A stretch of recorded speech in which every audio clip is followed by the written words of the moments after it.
ILPZ, Oh. marami akong na-observe ngayon ng mga tao na nagreklamo sila sa buhay nila. Ano kaya yung pwede mong ma-advise sa kanila para mag-improve yung life nila? Depende sa reklamo kasi. Nagre-reklamo ba yan sa jowa? Nagre-reklamo sa trabaho? Nagre-reklamo sa eskwelahan? So, para saan? Anong isang reklamo? Marami pero pinaka ano sa lahat, common talaga sa pera. Nagkukulang sa pera, baga sa sa sahod nila nagkukulang, nagkakautang lagi. Sa mga taong nagre-reklamo sa result nila, kasi ikaw din naman ang gumawa niyan. Ito lang, para lang mas ma-improve mo.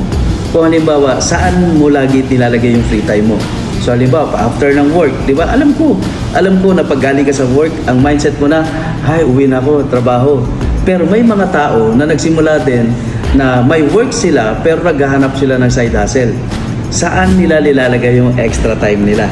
Tama. Extra time nila, saan sila? Nagsa-side hustle, nagbebenta-benta, pumapasok ng mga sa sales, ng iba nasa networking, yung iba nasa insurance, iba nasa real estate, kahit nagtatrabaho. Bottom line, kung umaangal ka, check mo, baka naman ang free time mo nasa cellphone, sa sockmed, nakikipag-inuman ka lang, tumatambay ka, ang mga kaibigan mo, pag free time din nila, wala magawa, nag-inuman, gala lang. Saan mo nilalagay yung free time mo? So, doon nagkakatalo yan. Para ma-improve mo yung mga complain mo sa buhay, baka dyan lang, improve mo lang yung free time mo para maging productive ka.